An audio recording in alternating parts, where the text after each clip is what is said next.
حمد و صلات کے بعد معزز محتشم عالی مرتبت سامعین، خواتین و حضرات، السلام علیکم ورحمۃ اللہ وبرکاتہ۔ 27ویں شب ہے رمضان المبارک کی۔ اللہ نے زندگی میں ایک بار پھر عطا کی۔ اللہ ان گھڑیوں کے وسیلے سے ہمارے گناہ معاف فرما دے۔ لیلۃ القدر اپنے دامن میں اتنی رحمتیں رکھتی ہیں کہ اس امت کے سارے گناہ گاروں کی بخشش کے لیے کافی ہے۔ اس رات میں روح الامی اترتے ہیں فرشتوں کے جلو میں، جھرمٹ میں، اور اہل ایمان جو قیام میں ہوتے ہیں، قعود میں ہوتے ہیں، ذکر الہی میں ہوتے ہیں، ان سے مصافحہ کرتے ہیں۔ یہ رات کون سی ہے؟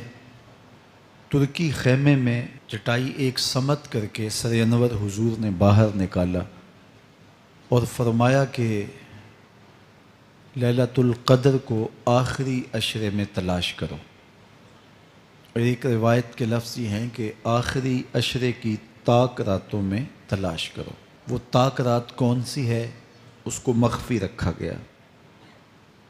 حضرت ابی بن قعب رضی اللہ تعالی عنہ صحابی رسول ہیں، فرماتے ہیں میں قسم کھاتا ہوں کہ وہ رات 27ویں شب ہے۔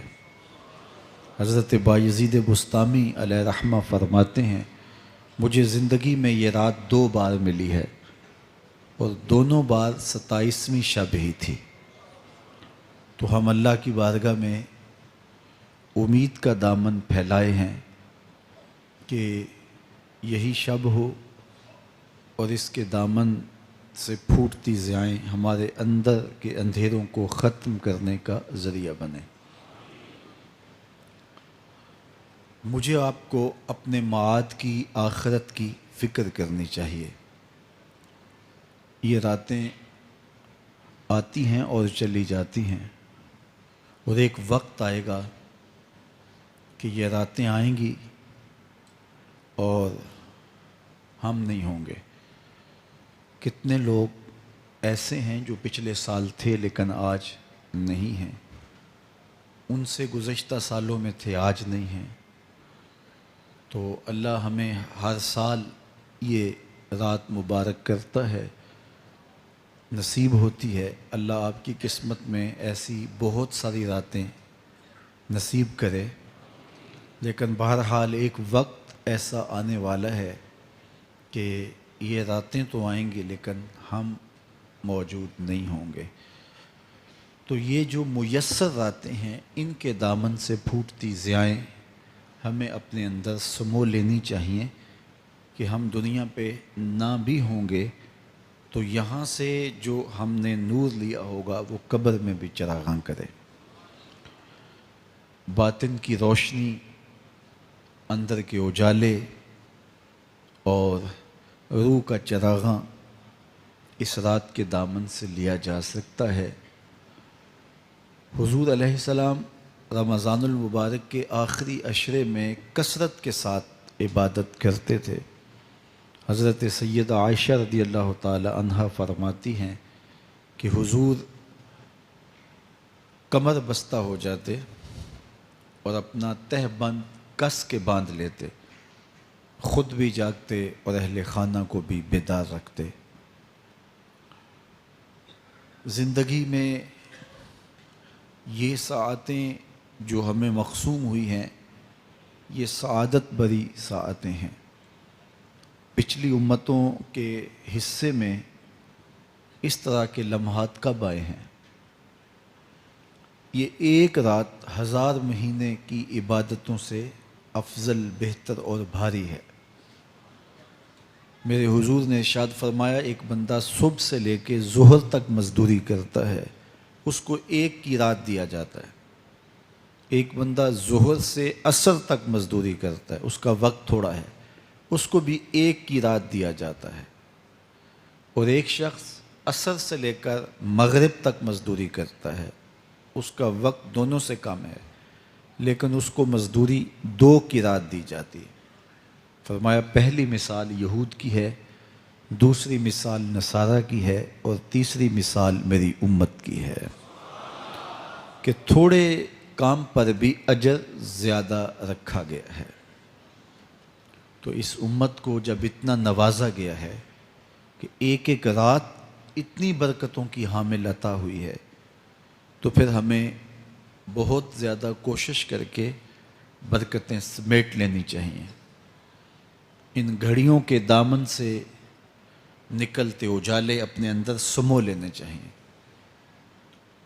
یہ سعادتیں اپنی روح میں جذب کر لینی چاہیے، تاکہ جب ہم اس دنیا سے جائیں تو ہمارے پاس ایک بہت بڑا روشنیوں کا ذخیرہ ہو، جو ہماری قبر میں بھی چراغاں کرے، حشر میں بھی روشنی دے، اور ہمیں کہیں بھی اندھیروں کا سامنا نہ کرنا پڑے، چونکہ روشنیاں تو ہم نے یہاں سے لے کے جانی ہیں۔ تو یہاں سے کتنی روشنیاں لے کے جاتے ہیں، یہ ہماری ہمت ہے، یہ ہماری کوشش ہے۔ اللہ نے تو لوٹ سے لگائی ہے، اس کی رحمتیں مسلسل ہمارے اوپر برس رہی ہیں، اور یہ صدقہ ہے آمنہ کے لال کا، ورنہ ہم اس قابل کہاں تھے۔ تو میں اللہ کی بارگاہ میں آپ سب کے لیے دعا گو ہوں، آپ میرے لیے دعا گو رہیں کہ اس شب نور کی برکتیں ہمیں نصیب ہوں۔ حضور نے ارشاد فرمایا من قام لیلۃ القدر ایمانا و احتسابا غفر له ما تقدم من ذنبہ، جس نے لیلۃ القدر میں قیام کیا ایمان اور محاسبہ نفس کے ساتھ، اللہ اس کے پچھلے سارے گناہ معاف فرما دیتا ہے۔ ام المومنین سیدہ عائشہ رضی اللہ تعالیٰ عنہ فرماتی ہیں کہ میں نے عرض کی اے اللہ کے محبوب صلی اللہ علیہ وسلم، اگر میں لیلۃ القدر کو پا لوں تو مجھے پھر کیا دعا مانگنا چاہیے؟ تو حضور نے ارشاد فرمایا اگر تم لیلۃ القدر پا لو تو یہ دعا مانگو اللہم انک عفو تحب العفو فاعف عنی، اے اللہ تو معاف کرنے والا ہے، معاف کرنے کو پسند کرتا ہے، میرے معاملات سے درگزر فرما۔ تو اللہ تعالیٰ اس رات کی برکتوں سے ہمیں اپنی پناہ میں، امان میں، حفاظتوں کے حصار میں رکھے۔ ہر سال لیلۃ القدر کے موقع پر اور شب برات کے موقع پر دور و نزدیک سے آنے والے سامعین کو کتاب اللہ سے کچھ ضروری مضامین پیش کرنے کی سعادت پاتا ہوں، چونکہ مجھے پتہ ہے کہ یہاں آنے والے لوگ بڑی دور دور سے آتے ہیں اور اپنے محلوں کو، اپنی بستیوں کو، اپنے شہروں کو چھوڑ کے یہاں پہنچتے ہیں، تو ان کا ایک لمحہ بھی ضائع نہ ہو، ان کی ایک ایک ساتھ کی قدر کی جائے، اور ان کو با مقصد باتیں جو ان کی پوری زندگی میں ان کے لیے نفع کا سبب ہوں، ان کو یہاں سے دی جائیں۔ تو قرآن مجید سے بہتر اور کیا پیغام ہو سکتا ہے؟ تو انشاءاللہ آج آپ کے سامنے کتاب اللہ سے ایک مضمون رکھوں گا۔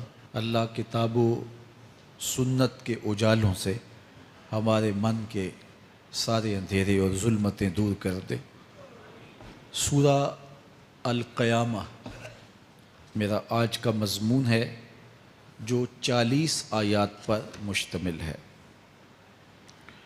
سورۃ القیامہ قیامت کے اس بات اور اس کے ہولناک منظر کی عکاسی پر مشتمل ہے۔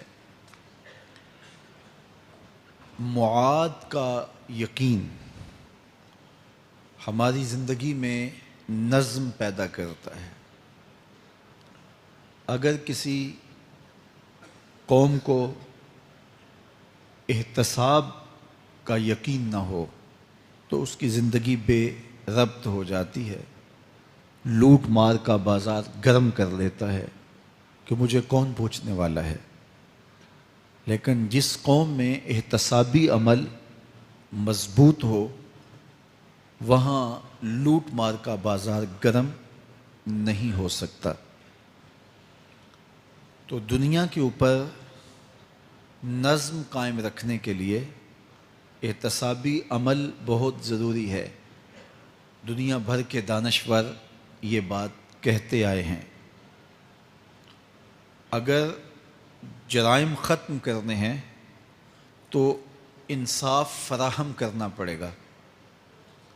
اگر عدالتیں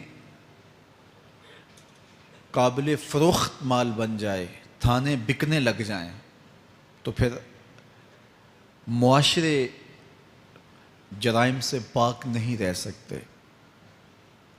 تو عدالتی نظام اگر بے لاگ ہوگا اور انصاف لوگوں کی دہلیز تک پہنچے گا تو معاشرے ستھرے اور پاکیزہ ہوں گے اور ایک خوبصورت معاشرتی نظم قائم ہوگا۔ تو احتسابی عمل اور عدالتی نظم اچھا رکھنے کے نتائج ہم اپنی آنکھوں سے دیکھتے ہیں۔ تو کیا آخرت کا احتساب ہونا ضروری نہیں، جہاں افراد کا اور قوموں کا فرد عمل پیش ہو اور پھر جزا و سزا ان کو دی جائے؟ تو اسلام نے جو معاد اور آخرت کا تصور دیا ہے، یہ فرد اور قوم کی زندگی میں ایک نظم پیدا کرتا ہے۔ لیکن ہر دور میں جو مجرم ہوتے ہیں، جن کا کام ہی لوٹ مار ہوتا ہے، وہ کبھی نہیں چاہتے کہ احتسابی عمل مضبوط ہو۔ وہ چاہیں گے کہ عدالتیں قابل فروخت جنس بن جائیں، تھانوں کی بولیاں دی جا سکیں اور انصاف کبھی بھی قائم نہ ہو۔ تو بے لاگ احتساب کا وہ کبھی بھی رواج نہیں پڑنے دیں گے۔ جو لوگ آخرت کے تصور کو جھٹلاتے ہیں، ان ساری قوموں کو دیکھ لیں جنہوں نے آخرت کو جھٹلایا۔ وہ قومیں ہیں جو برائی میں لت پت تھیں اور گناہوں بھری زندگی بسر کر رہی تھی۔ اب ایسی قومیں کبھی پسند نہیں کرتی کہ کوئی آخرت بھی ہو جس کا خوف انہیں گناہوں کی اور بدیوں کی زندگی سے نکالے، کیونکہ وہ اس زندگی سے نکلنا ہی نہیں چاہتے۔ تو آخرت کا وہ ڈٹ کے انکار کرتے۔ قریش مکہ نے بھی آخرت کا ڈٹ کے انکار کیا اور کہا کہ ہم آخرت کو نہیں مانتے، چونکہ اگر وہ آخرت کو مان لیتے ہیں تو پھر زندگی کی تمام تر مکاریاں، دجل و فریب، تلبیسات، لوٹ مار، ظلم و جبر جو کمزوروں پر وہ روا رکھے ہوئے تھے، اس کا جواز باقی نہیں رہتا تھا۔ تو اس لیے انہوں نے اس کا ڈٹ کے انکار کیا۔ قرآن مجید کی جتنی بھی مکی صورتیں ہیں ان میں آخرت کا اس بات کیا گیا ہے اور معاد کو ثابت کرنے کے لیے دلائل دیے گئے ہیں۔ یہ سورہ القیامہ یہ بھی سورت نزول کے اعتبار سے مکی ہے۔ سورت کا آغاز قسم سے کیا جا رہا ہے، لا اقسم بیوم القیامہ، روز قیامت کی قسم یاد کرتا ہوں۔ اللہ تعالیٰ نے قیامت کے دن کی قسم کی۔ ولا اقسم بالنفس اللوامہ، اور قسم ہے ملامت کرنے والے نفس کی، اس جان کی قسم جو اپنے اوپر ملامت کرے۔ انسان کے اندر جو نفس ہے وہ اس کو برائی کا حکم دیتا ہے۔ حکم دینے والے کو آمر کہتے ہیں اور اسی سے مبالغہ کا صیغہ امارہ ہے، بہت زیادہ حکم دینے والا۔ تو جو نفس انسان کو برائی کا حکم دیتا ہے اس کو نفس امارہ کہتے ہیں، بہت زیادہ برائی کا حکم دینے والا. لیکن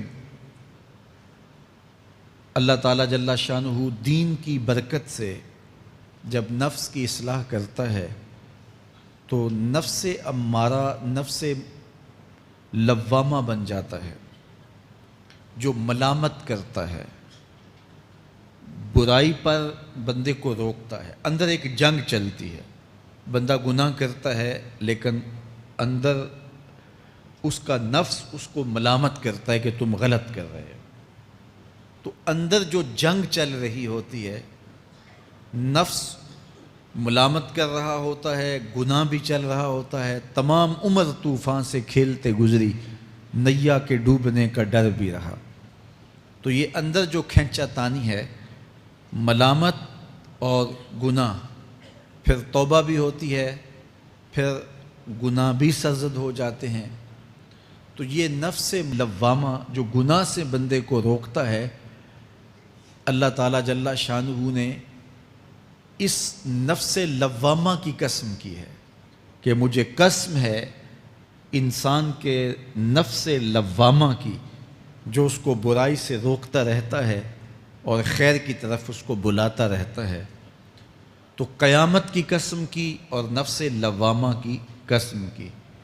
اور جب نفس مزید ترقی کرتا ہے اور پھر اندر نیکی کی قوتیں پنپتی ہیں، تو ایک وقت آتا ہے کہ پھر انسان نیکی ہی کے ماحول میں جینا شروع کر دیتا ہے. تو پھر نفس کو اطمینان ملتا ہے، اس نفس کو نفس مطمئنہ کہتے ہیں. اور جب نفس مطمئنہ بن جائے تو قیامت کے دن اللہ تعالیٰ جل شانہ آواز دے گا کہ میرے لیے گناہوں کو چھوڑنے والے آجا، تیرا رب تیرا منتظر ہے. سورہ الفجر میں ارشاد فرمایا، یا ایتھا النفس المطمئنہ ارجعی الی ربک راضیۃ مرضیہ فادخلی فی عبادی وادخلی جنتی. اے نفس مطمئنہ آجا، تیرا رب تیرے پہ راضی اور تو رب پہ راضی، میرے بندوں میں داخل ہو کے میری جنت میں داخل ہو جا. تو اللہ تعالیٰ ہمارے نفس کو نفس مطمئنہ بنائے.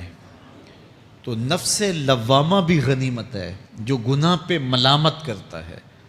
تو اللہ تعالیٰ جل شانہ نے قیامت کے دن کی قسم کی تو ساتھ نفس لوامہ کی بھی قسم کی.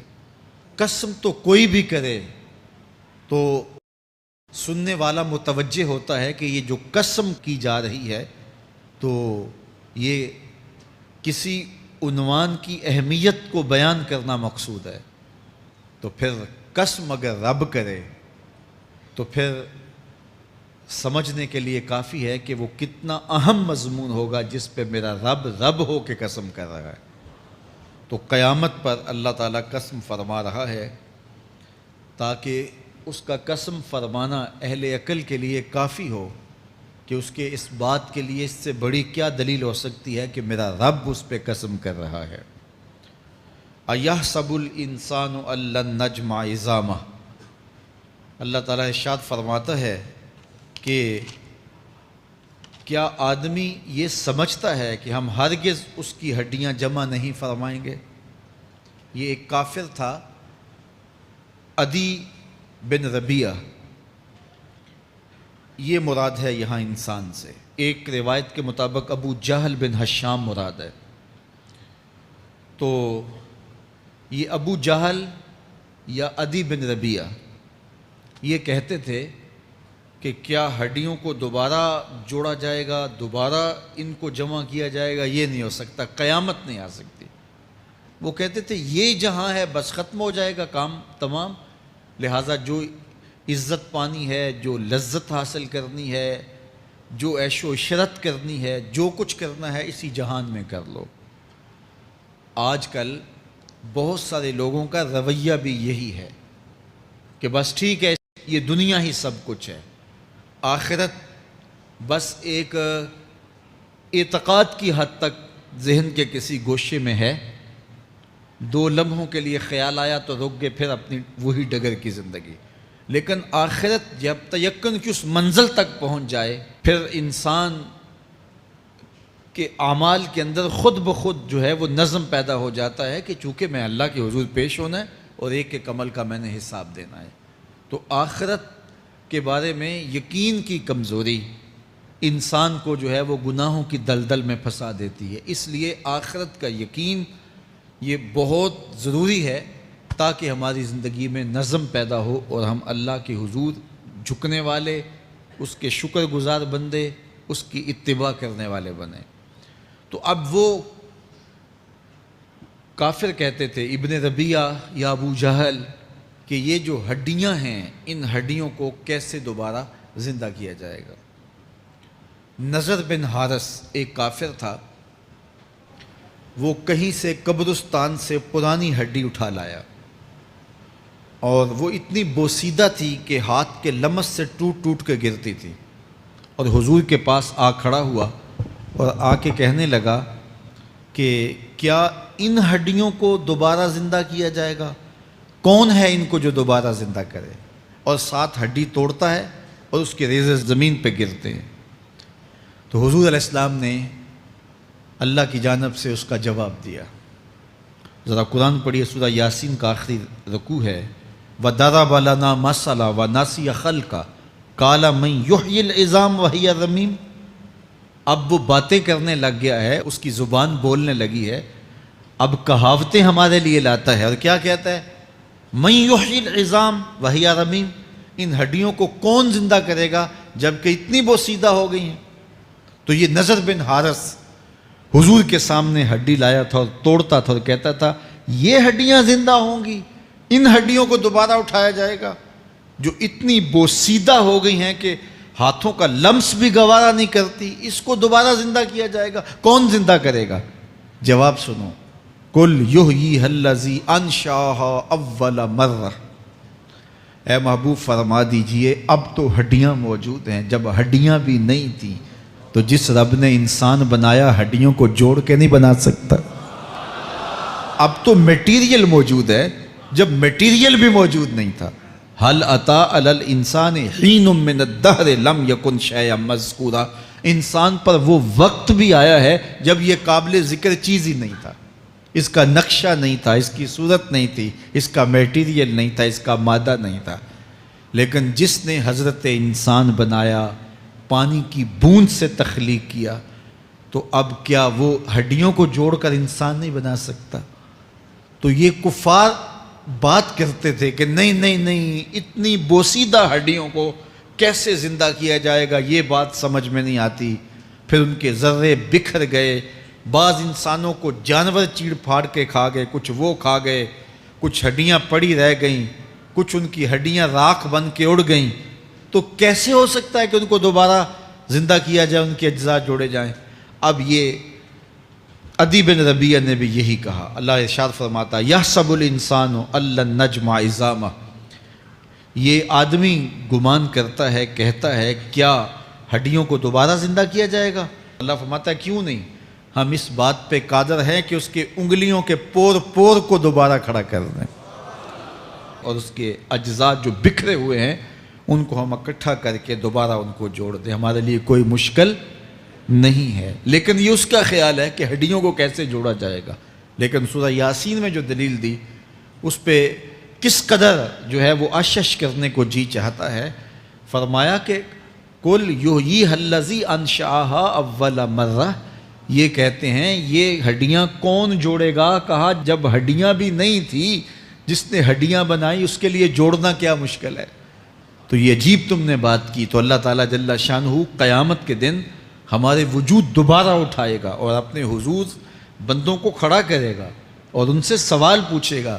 یہ نہیں ہے کہ جو مرضی کرتے گئے، ایک آدمی نے ظلم کیا، جبر کیا، زیادتیاں کی، لوگوں کا حق لوٹا، لوگوں کا مال غصب کیا، عزتیں پامال کی، اور اتنا مؤثر تھا کہ عدالتیں وہ خرید لیتا تھا، کچہریاں وہ خرید لیتا تھا، پولیس وہ خرید لیتا تھا، کوئی سے پوچھنے والا نہیں تھا، اس کی بات چلتی تھی، اس کا فون چلتا تھا، اس کا رکا چلتا تھا، عیش و عشرت کی زندگی گزاری اور مر گیا، ہزاروں کے حق غصب کر کے، ہزاروں کا مال ہڑپ کر کے، لوگوں کی آبروئیں لوٹ کے مر گیا اور قبر میں چلا گیا، بس قصہ ختم۔ اب نہ وہ اٹھے گا، نہ اس سے حساب لیا جائے گا، تو پھر انصاف کہاں گیا؟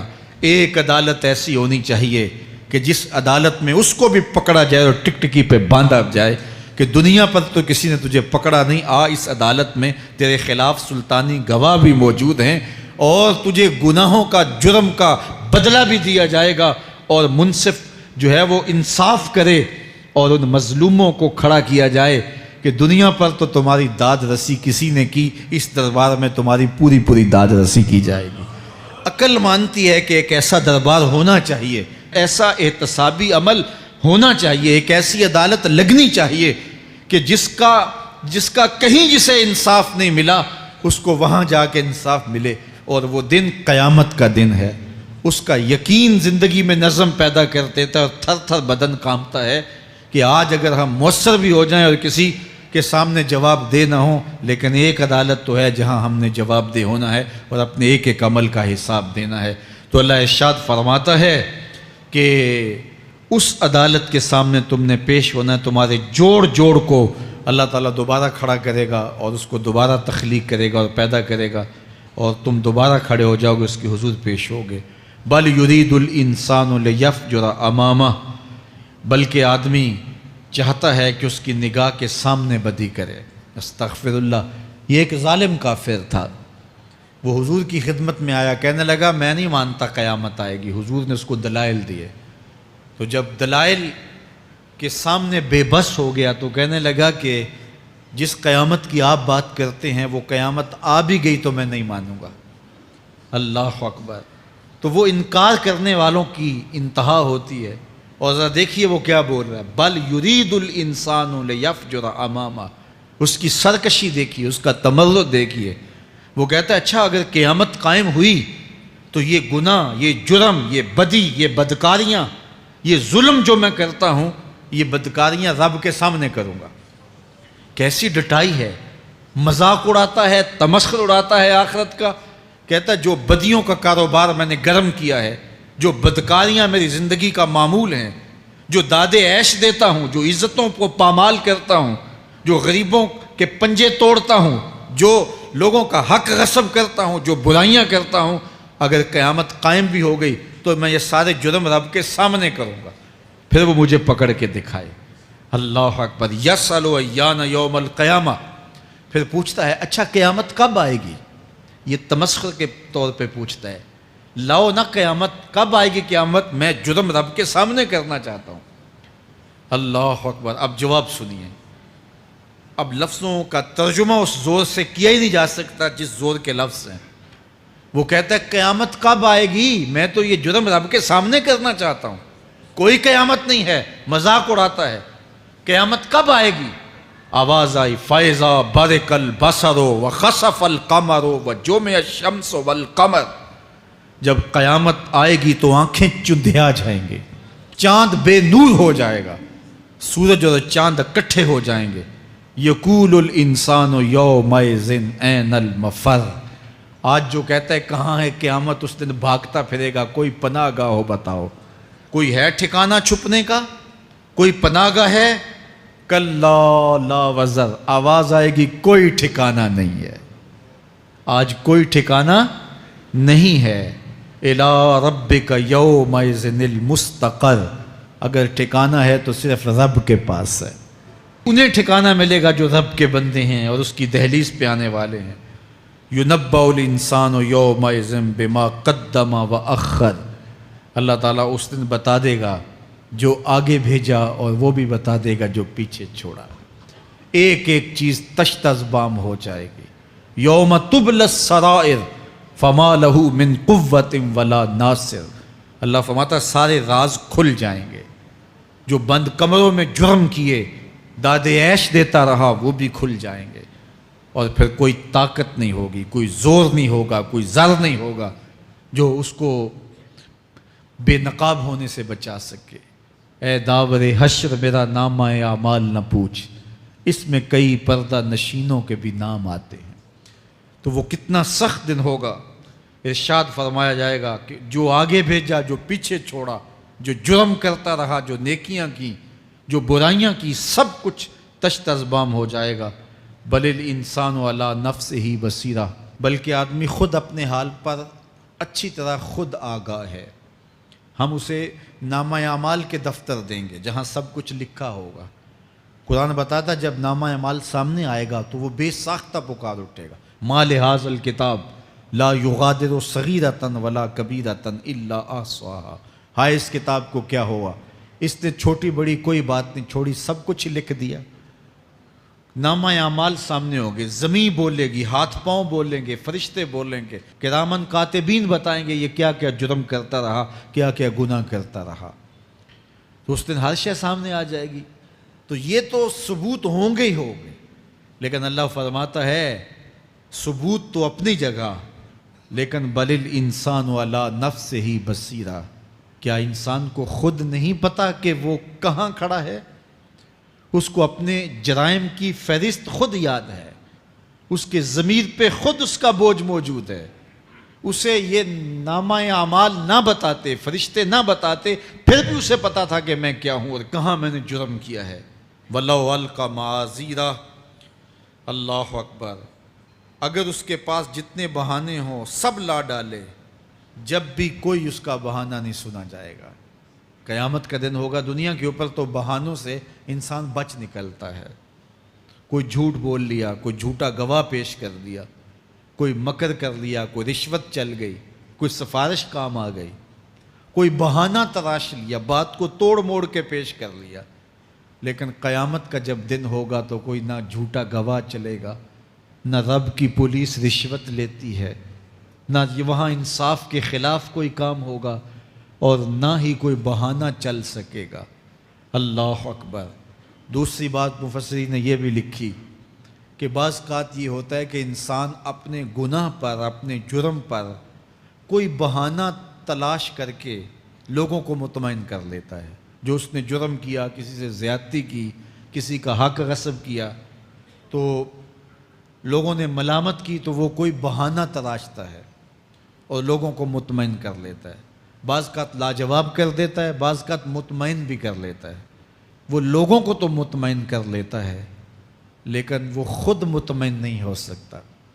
جس نے جرم کیا ہوتا ہے, جرم اس کو اندر سے ڈستا رہتا ہے, اس کا ضمیر اس کو ٹھوکریں مارتا رہتا ہے, اندر کی بے چینی اسے تنگ کرتی رہتی ہے.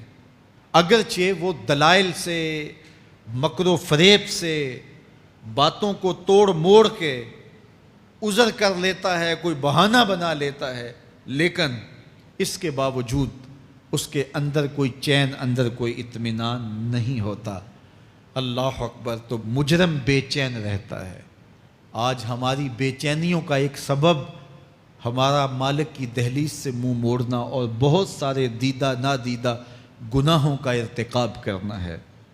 جب ہم سے سستیاں ہو جاتی ہیں, کوتاہیاں ہو جاتی ہیں, تو وہ گناہ ہمارا پیچھا نہیں چھوڑتے اور ہمیں بے چین اور مضطرب رکھتے ہیں. تو بعض اوقات جو ہے وہ ہم کہتے ہیں کہ پتہ نہیں بے چینی کیا ہے. بے چینی گناہوں کی ہے. گناہ طبیعت میں بے چینی پیدا کر دیتا ہے, سکون نہیں آنے دیتا. اطمینان کی دولت چھن جاتی ہے جب کوئی شخص گناہ کرتا ہے. اور یہ لازمی نہیں ہے کہ وہ کسی کا حق غصب کرے, اس نے کسی کی عزت ہی پامال کی ہو, اس نے کسی کی آبرو پہ حملہ کیا ہو. اگر نماز چھوڑی ہے تو بے چینی یہ بھی کم نہیں ہے, یہ رب کی نافرمانی ہے. اگر اس کی نظر بھٹکی ہے تو یہ بھی کم بے چینی نہیں دیتی. اگر اس کا خیال بہکا ہے, اس نے زبان سے کسی کو دکھ دیا ہے, اس نے کسی کے لیے سب و شتم کا انداز اختیار کیا ہے, گالی گلوچ کا رنگ اختیار کیا ہے, تو پھر کیا ہوا کہ یہ بے چینی اندر کو توڑتی رہتی ہے. انسان چلتا پھرتا ہے لیکن اسے طمانیت نہیں ملتی, اسے سکون نہیں ملتا. سکون کب ملے گا؟ سکون تب ملتا ہے جب کسی سے زیادتی کی ہو تو اس سے جا کے معافی مانگ لی جائے, اور اس لجاجت کے ساتھ معافی مانگی جائے کہ وہ مجبور ہو جائے معاف کرنے پہ, تو پھر اندر طمانیت اتر جاتی ہے. اگر رب کی نافرمانیاں کی ہیں تو لیلۃ القدر کے دامن میں اس سے معافی مانگ لو, اتنی لجاجت سے معافی مانگو, اس قدر رو کے معافی مانگو, ترلے منت پہ اتر آؤ, ہاتھ جوڑو, آنسو بہاؤ, چیخو, چلاؤ, رو, اس کی دہلیز سے لپٹ جاؤ اس سے اپنے گناہوں کی معذرت کرو. جب مالک نے معاف کر دیا اندر کی ساری بے چینیاں مٹ جائیں گی, دل کو قرار مل جائے گا, دل کو تسکین نصیب ہوگی. تسکین اس کی دہلیز سے تمہیں ملے گی. یہ اندر سے پھوٹتی ہے, باہر سے نہیں آتی ہے. تسکین کے قافلے اندر ہی اترتے ہیں, اندر سے اس کے سوتے پھوٹتے ہیں, اس کے چشمے پھوٹتے ہیں. ہم باہر سے ڈھونڈتے ہیں, باہر سے تسکین نہیں ملتی, یہ اندر سے آئے گی. اس لیے اس دل کے اوپر لگے ہوئے میل کچیل کو, غلاظت کو دور کر لو اور کھرچ دو دل کے اوپر پڑے ہوئے جتنے بھی زنگ ہیں. تو پھر نتیجہ کیا ہوگا؟ دل ستھرا ہوگا, مصفہ ہوگا, مزکا ہوگا. تو پھر دل پر نور ہوگا. تو پھر آپ کو زندگی گزارنے کا لطف اور سرور اور مزہ آنے لگ جائے گا. تو انسان جب دلیلیں تراشتا ہے, اس سے ایک بعض کا اپنے آپ کو بھی مطمئن کرنے کی کوشش کرتا ہے, اوروں کو بھی مطمئن کر لیتا ہے, لیکن حقیقت میں اطمینان نہیں ہوتا, وہ بے چینی ہوتی ہے. تو اللہ تعالیٰ جل شانہ اس کہانی کو بیان کرتے ہوئے ایک اور مضمون کو بیان کیا, اور یہ بالکل درمیان میں جملہ معترضہ کے طور پہ جو ہے وہ نظر آ رہا ہے کہ بات تو چل رہی ہے, تو اچانک اللہ اپنے محبوب سے مخاطبہ فرماتا ہے اور کیا ارشاد کرتا ہے؟ لا تحرک بہ لسانک لتعجل بہ. تو یہ اچانک بات کیوں آ گئی؟ اصل بات یہ تھی کہ جب وحی نازل ہوتی تو آقا کریم علیہ السلام ہمہ تن گوش ہو کے اس وحی کو سنتے, پھر اس کو محفوظ کرنے کی فکر ہوتی کہ جو میں نے سنا ہے وہ اچھی طرح مجھے یاد ہو جائے.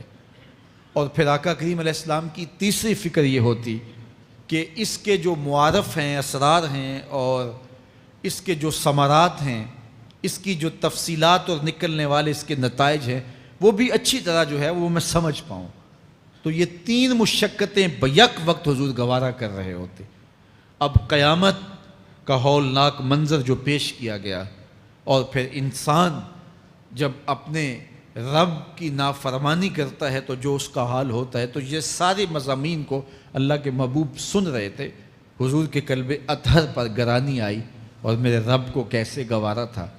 جو حضور سن رہے تھے جلدی جلدی اس کو زبان پہ لانا چاہ رہے تھے تاکہ وہ اچھی طرح ازبر ہو جائے, لیکن اللہ نے محبوب کی اس مشقت کو دیکھا تو فرمایا لا تحرک بہ لسانک لتعجل بہ.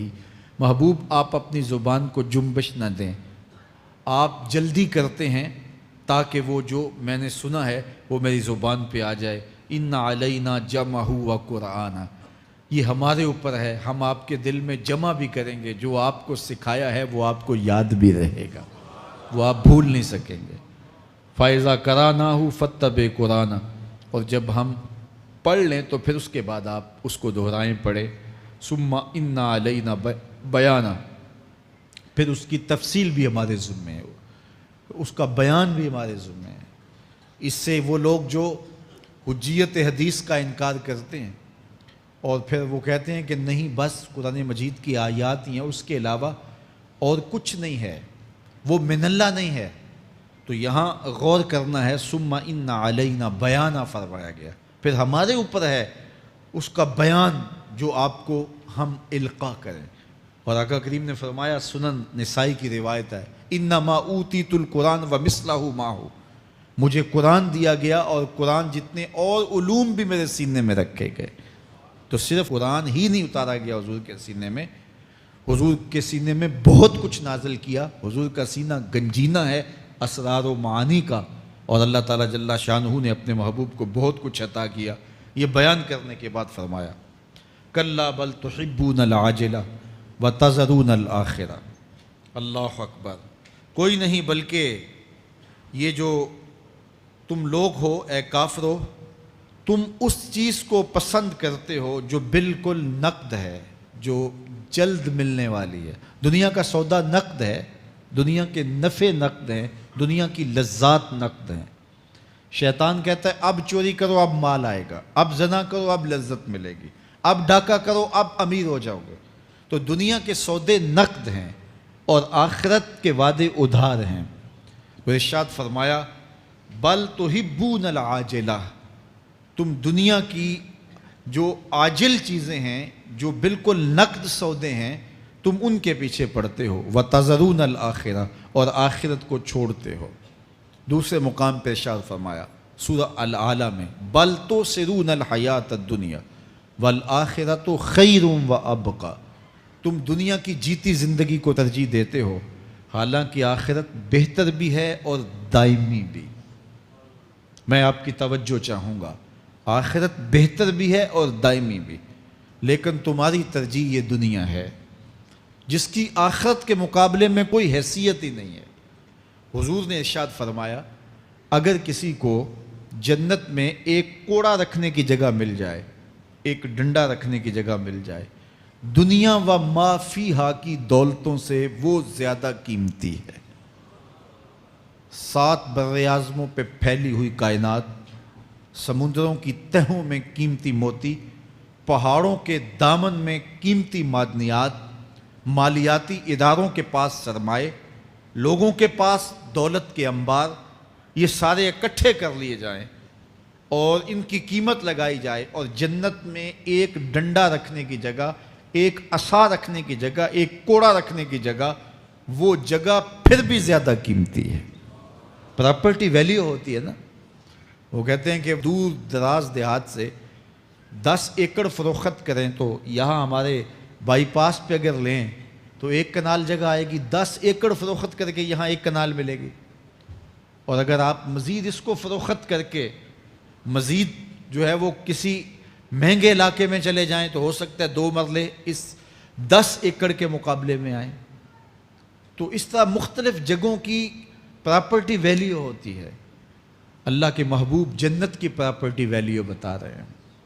7 براعظموں پہ پھیلی ہوئی کائنات کو ایک پلڑے میں رکھیں، پوری دنیا کے اندر جو سرمائے ہیں، جو ماضی میں سرمائے لوگوں نے خرچ کر لیے، جو حال میں موجود ہیں، جو آنے والے ادوار میں لوگوں کے پاس آئیں گے، قارون کا خزانہ اور سرمائے سارے اکٹھے کر کے ایک پلڑے میں رکھ دیں، جنت میں ایک عصا رکھنے کی جگہ پھر بھی زیادہ قیمتی ہے۔ تو پھر دنیا کی آخرت کے مقابلے میں قیمت کیا ہوئی؟ دنیا کی جنت کے مقابلے میں ویلیو کیا ہوئی؟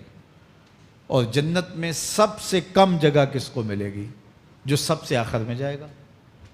ظاہر ہے سب سے کم جگہ اسی کے پاس ہوگی جو سب سے آخر میں جہنم کے دھکے کھا کھا کے، رگڑے سہ سہ کے پھر آخر میں جنت میں جائے گا۔ سب سے تھوڑی جگہ اس کے پاس ہوگی۔ حدیث پاک میں آتا ہے، بخاری میں آتا ہے، حضور نے ارشاد فرمایا کہ جب جہنم سے آخری جہنمی نکالا جائے گا تو اللہ تعالیٰ اسے پوچھے گا، بتا تیری کوئی آرزو؟ تو وہ کہے گا، مالک یہ آرزو ہے، یہ آرزو ہے، مختلف آرزویں بتائے گا۔ اللہ فرمائے گا، لکا ما تمنیتا، جو تو نے آرزو کی جا جا تجھے میں نے عطا کر دی، اب جنت میں چلا جا۔ تو اس کی تو توقع یہ ہوگی کہ سایہ دیوار جنت میں جگہ مل جائے تو غنیمت ہے، اور اگر جنت کے اندر جاؤں تو کوئی جھونپڑا مل جائے 2 مرلے کا تو وہ بھی کافی ہے۔ لیکن اللہ اسے کتنی جگہ دے گا؟ اللہ فرمائے گا، جا جنت میں، تیرے لیے جنت میں دنیا سے 10 گنا جگہ ہے۔ 7 براعظموں کو 10 سے ضرب دے تو کہا کہ دنیا سے 10 گنا جگہ تیرے لیے۔ اس کو یقین ہی نہیں آئے گا، وہ کہے گا، اتسخر وانت الملک، میرے رب تو بادشاہ ہو کے مجھ سے مذاق کر رہا ہے؟ اللہ فرمائے گا، نہیں، تیرے لیے 10 گنا جگہ ہے، اور اس کے لیے 10 گنا جگہ ہوگی جو سب سے آخر میں جنت میں جائے گا۔ میں آپ کی توجہ چاہوں گا، جو آخری جنتی ہے اس کے پاس کتنی جگہ ہوگی، کتنی پراپرٹی ہوگی؟ آج تو 2، 10، 20، 50 مربع کسی کے پاس ہوں تو وہ اتراتا ہوا چلتا ہے کہ میں اتنا بڑا ذمہ دار ہوں۔ جنت میں آخری جنتی کی جگہ کتنی ہوگی؟ دنیا سے 10 گنا جگہ۔ تو داتا گنج بخش علی حجویری کی جاگیروں کا عالم کیا ہوگا؟ بابا فرید الدین گنجے شکر کی جاگیروں کا عالم کیا ہوگا؟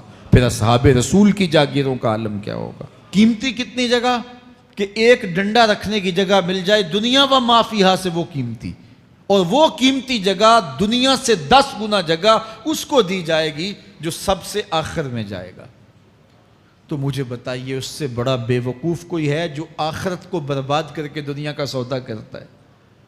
بل تؤثرون الحیات الدنیا والآخرۃ خیر وابقیٰ، کہا آخرت بہتر بھی ہے اور دائمی بھی ہے، نہ ختم ہونے والی زندگی ہے۔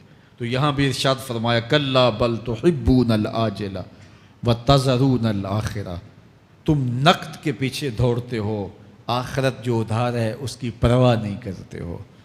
یہ نقد تمہیں مل بھی جائے، پہلی تو بات ہے ملتی نہیں ہے، دنیا تمہارے آگے بھاگتی ہے اور تم پیچھے بھاگ رہے ہو۔ کچھ حصہ تمہیں مل بھی گیا تو وہ کتنے سالوں کے لیے؟ 60 سال 70 سال، یہ تو بڑی لمبی زندگی ہیں۔ ہمارے ہاں 45 سال ایوریج نکالی گئی ہے۔ 60 سال بھی کوئی جی لے، 70 سال بھی کوئی جی لے، کیا حیثیت ہے آخرت کے مقابلے میں؟ آخرت کا ایک دن یوم حشر قرآن بتاتا ہے 50,000 سال کا ہوگا۔ 50 سال کا نہیں، 100 سال کا نہیں، 50,000 سال کا ایک دن۔ پھر اس کے بعد نہ ختم ہونے والی زندگی، مینڈے کی شکل میں موت کو بھی ذبح کر دیا جائے گا۔ موت کو بھی موت آ گئی، اب موت نہیں ہے، نہ ختم ہونے والی زندگی۔ اور جو جنت میں چلا گیا سب سے آخر میں جانے والے کی یہ جائیدادیں۔ تو اصل زندگی تو آخرت کی زندگی ہے۔ کلا بل تحبون العاجلہ وتذرون الآخرہ، یہ تو ایک سودا ہے۔ اب اللہ تعالیٰ ایک اور چیز بتا رہا ہے، ذرا غور کیجئے۔ دنیا کی محبت دل میں ایسی پیدا ہو گئی کہ ہمیں سال کے بعد ماہ سیام میں مسجد میں آنا نصیب ہوتا ہے، اور ہم اپنی ہی دنیا میں مگن ہیں کہ یہی دنیا سب کچھ ہے۔ یہ کائنات بھی دیکھو، میرا رب بیان کر رہا ہے، وجوہ یومئذ ناظرہ الی ربہا ناظرہ۔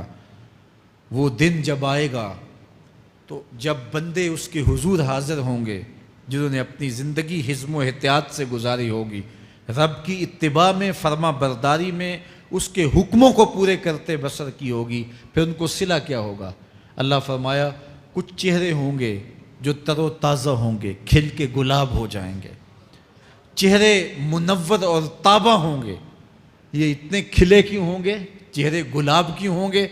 الی ربہا ناظرہ، اس لیے کہ رب کا دیدار نصیب ہوگا۔ رب کا دیدار نصیب ہوگا تو چہرے کھل جائیں گے اور چہرے شگفتہ ہو جائیں گے، چہرے تر و تازہ ہو جائیں گے۔ یار کوئی پرانا دوست مل جائے اور آپ سخت صدمے کے ماحول میں ہوں تو اچانک اسے دیکھ لیں تو آپ کا چہرہ کھل جاتا ہے اور آپ کا چہرہ گلاب بن جاتا ہے، تو پھر کیا منظر ہوگا؟ دنیا کے تھکے ہوئے لوگ، جنگوں کے ستائے ہوئے لوگ، بدر، احد، حنین اور کربلا کی سختیاں گوارا کیے ہوئے لوگ، تہجد کے اندر لمبا قیام کر کے راتوں کی تنہائیوں کے تھکے ہوئے لوگ، حلال کھایا حرام نہیں کھایا اور دنیا سے پیچھے رہ گئے، دنیا آگے چلی گئی اور یہ حلال کی تلاش میں بظاہر پیچھے رہ گئے۔ گھر والے بھی تانے دیتے ہیں کہ تم تو پیچھے رہ گئے، دنیا کہاں چلی گئی، تمہارے رشتہ دار کہاں چلے گئے۔ تانے اور تان و تشنیع کے برستے تیر سہے ساری زندگی گزار دی۔ دکھوں کے مارے ہوئے یہ شخص جب قیامت کے دن اپنے رب کے حضور جائیں گے تو اللہ رخ انور سے نقاب ہٹا دے گا۔ پھر کیا ہوگا؟ اللہ کا دیدار ہوگا تو یہ چہرے کھل جائیں گے، ساری تھکن اتر جائے گی، جنم جنم کی ساری تھکن اتر جائے گی اور چہرے شگفتہ گلاب بن جائیں گے۔ اللہ فرمائے گا دیکھو ان کے چہرے کیسے کھلے ہوئے، وجوہ یومئذ ناظرہ الی ربہا ناظرہ۔ یہ تو خوش نصیب لوگوں کے چہرے ہیں۔ ووجوہ یومئذ باسرہ، اور پھر اس دن کچھ منہ بگڑے ہوئے ہوں گے۔ کیسے بگڑے ہوں گے؟ پاؤں میں درد ہو تو چہرے پر بگاڑ ہوتا ہے، پیٹ میں درد ہو تو چہرہ اچھا دکھائی نہیں دیتا، کان میں درد ہو، آنکھ میں درد ہو، سر میں درد ہو تو چہرہ بگڑ جاتا ہے۔ اور ان کے چہرے اتنے بگڑے ہوں گے، کوئی آنے والا خوف طاری ہو تو چہرے بگڑ جاتے ہیں۔ اور انسان کے چہرے کی ہوائیاں اڑی ہوتی ہیں، اب ان کے چہروں کی ہوائیاں اڑی ہوں گی۔ کیوں؟ قرآن بتاتا ہے تظن ان یفعل بہا فاقرہ، یہ ڈر رہے ہوں گے کہ ہمارے ساتھ اب جو سلوک ہونے والا ہے وہ کمر کی ہڈی توڑ دے گا۔ ہم نے رب کے حکموں کو توڑا، ہم نے پرواہ نہیں کی، ہم سمجھے دنیا میں آئے ہیں تو ہماری دنیا ہے، آوارہ ہوں، خواہشات نفس کے مطابق زندگی گزاریں، آنکھیں بے حیائی میں لگی رہیں، سوچیں آوارگی میں لگی رہیں، کان نغمے سنتے رہے، زبان جھوٹ بکتی رہی، ظلم و جبر کا بازار گرم رکھا، عصمتیں عزتیں پامال کرتا رہا، لوگوں کا مال لوٹتا رہا، حق غصب کرتا رہا، کلیجے اور دل چیرتا رہا، لوگوں کو زخمی کرتا رہا، لوگوں کے جذبات سے کھیلتا رہا، پرواہ ہی نہیں کی کہ یہ دنیا ہے، امتحان گاہ ہے، چند دنوں کے لیے آئے ہیں، اللہ کے حضور پیش ہونا ہے، عملوں کا حساب ہونا ہے۔ اب جب وہ دیکھیں گے کہ ہمارے ساتھ کیا ہونے والا ہے تو ان کے چہرے پہلے بگڑ جائیں گے۔ کیوں؟ وہ گمان کریں گے کہ ان کی ریڑھ کی ہڈی توڑ دی جائے گی، ایسے عذاب آئیں گے جس طرح کسی کی ریڑھ کی ہڈی ٹوٹ جائے تو اس کا چہرہ شگفتہ گلاب تو نہیں ہوتا، اس کا چہرہ جو ہے وہ تو کس قدر مرجھایا ہوا ہوتا ہے۔ تو اللہ ارشاد فرماتا ہے اس طرح ان کے چہرے ہوں گے۔ ابھی عذاب آیا نہیں ہے لیکن چہرے پہلے اترے ہوئے ہوں گے، اور جب عذاب کی بھٹی میں ڈالے جائیں گے، اللہ اکبر، اور وہ سخت عذاب، حضور نے جبریل امین سے پوچھا مجھے جہنم کے عذابوں کا ذکر سناؤ۔ عرض کی حضور سب سے ہلکے عذاب کی کہانی سناتا ہوں، اور وہ یہ کہ جہنمی کے پاؤں میں آگ کا جوتا رکھا جائے گا، باقی پورا بدن اس کا سلامت ہوگا۔ یہ سب سے ہلکے عذاب کی کیفیت ہے۔ اب پاؤں میں آگ کا جوتا ہوگا، حدت، گرمی، شدت اتنی ہوگی کہ دماغ پگھل کے ناک اور کانوں کے راستے سے باہر آ جائے گا۔ پاؤں میں رکھے ہوئے جوتے کی گرمی دماغ کو ایسے چڑھے گی کہ وہ پگھل جائے گا اور ناک اور کانوں کے راستے سے باہر آ جائے گا۔ تو اللہ کے عذاب کے خوف سے چہرے بگڑ جائیں گے، حالت سلامت نہیں رہے گی۔ یہ بات ذہن میں رکھیں کہ اللہ جس کو جہنم میں ڈالے گا اس کو اس صورت میں نہیں ڈالے گا، یہ محمدی صورت ہے، یہ شکل اس کی چھین لی جائے گی اور اس کی شکل بڑی کر دی جائے گی۔ اس کا ایک ایک دانت احد پہاڑ جتنا ہوگا۔ احد پہاڑ کا پھیلاؤ 15 کلومیٹر پہ ہے، 15 کلومیٹر کا ایک دانت، اور 32 دانت کتنے ہوں گے تو منہ کتنا بڑا ہوگا۔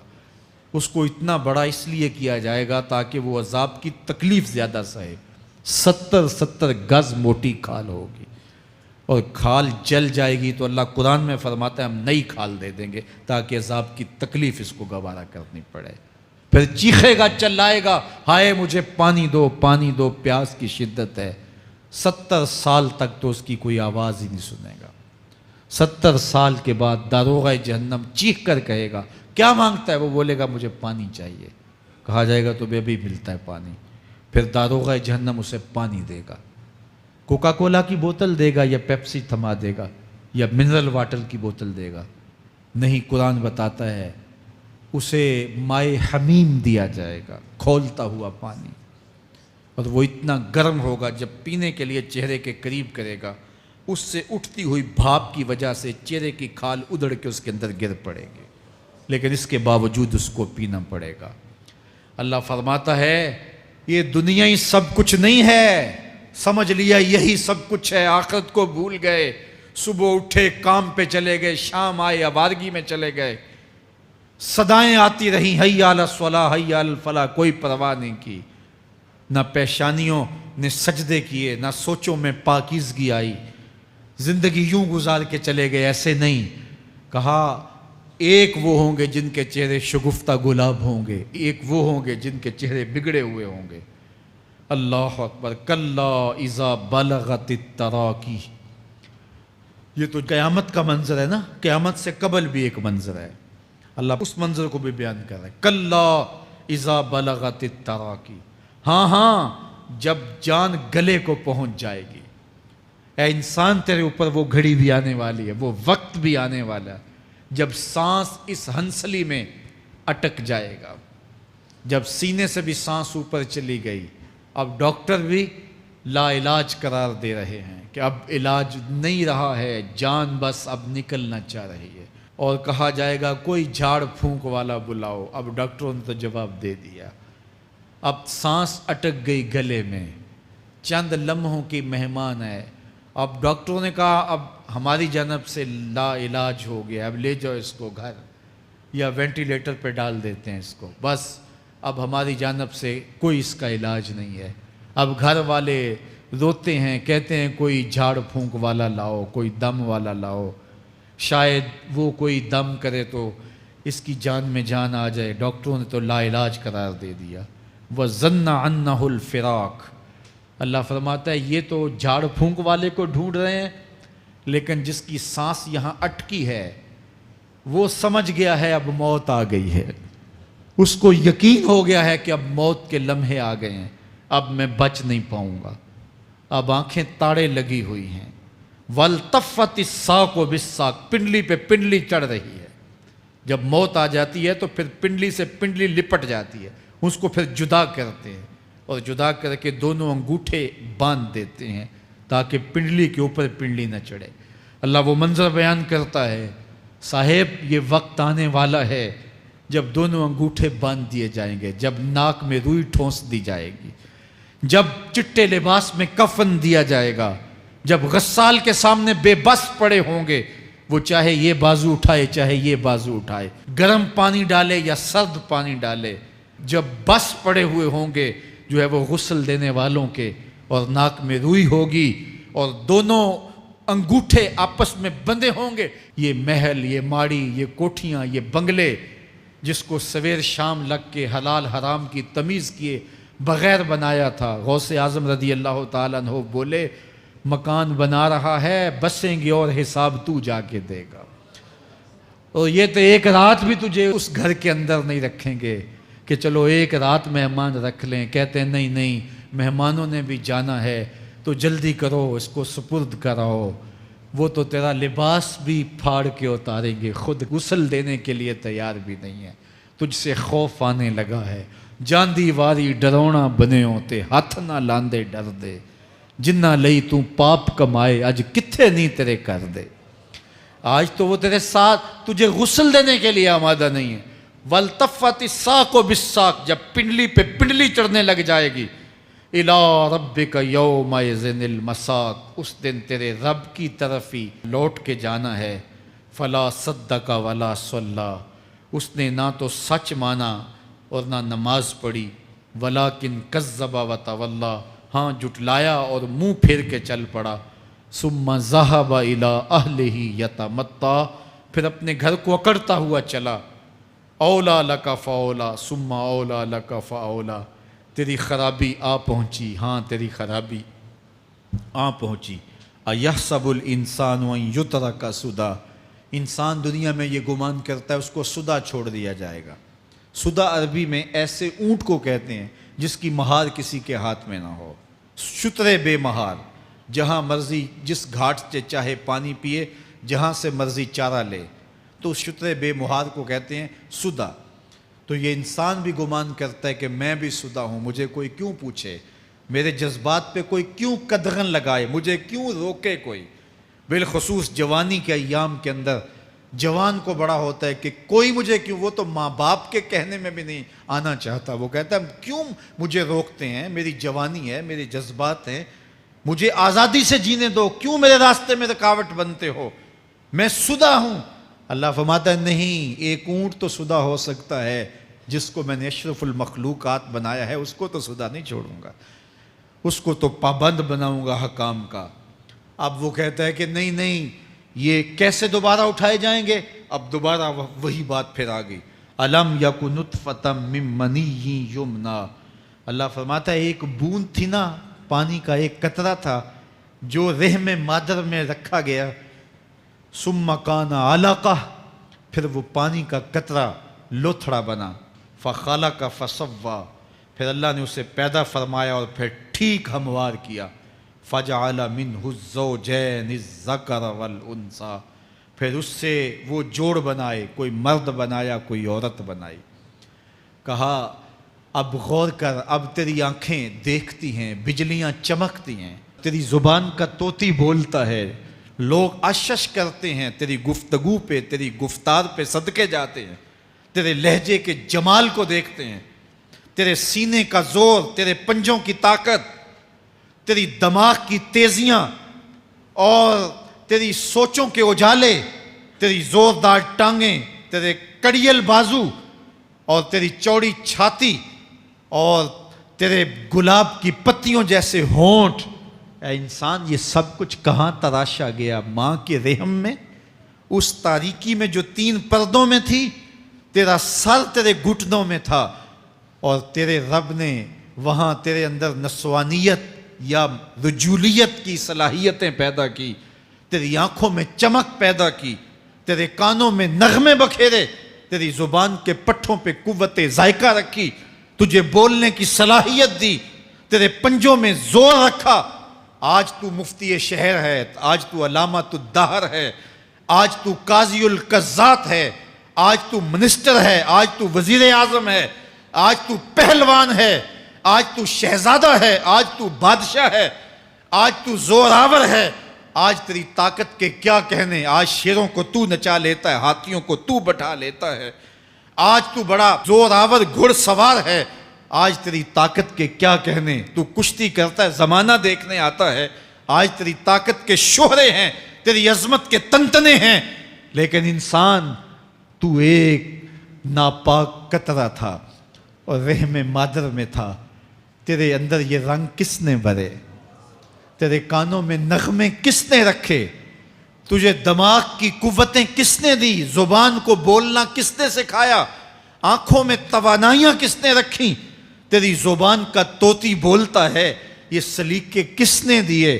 پھر اللہ فرمایا، کتنا زوردار بیان ہے، الیس ذالک بقادر علی ان یحیی الموتى، جو ماں کے پیٹ میں ایک نطفے کو ایک خوبصورت انسان بنا سکتا ہے، ہڈیوں کو جوڑ کے دوبارہ انسان نہیں بنا سکتا؟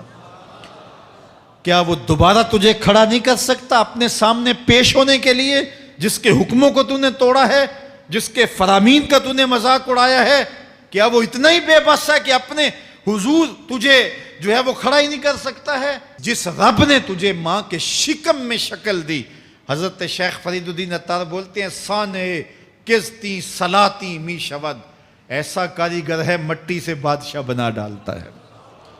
اس نے مٹی سے دارا و سکندر بنائے، اس نے مٹی سے جو ہے وہ رستم و سہراب بنائے، اس نے مٹی سے کیا کیا بنا دیا، جو مٹی سے بادشاہ بنا سکتا ہے، جو نطفہ رحم مادر سے جو ہے وہ شکل اور صورت اور رنگ اور جمال بنا دیتا ہے۔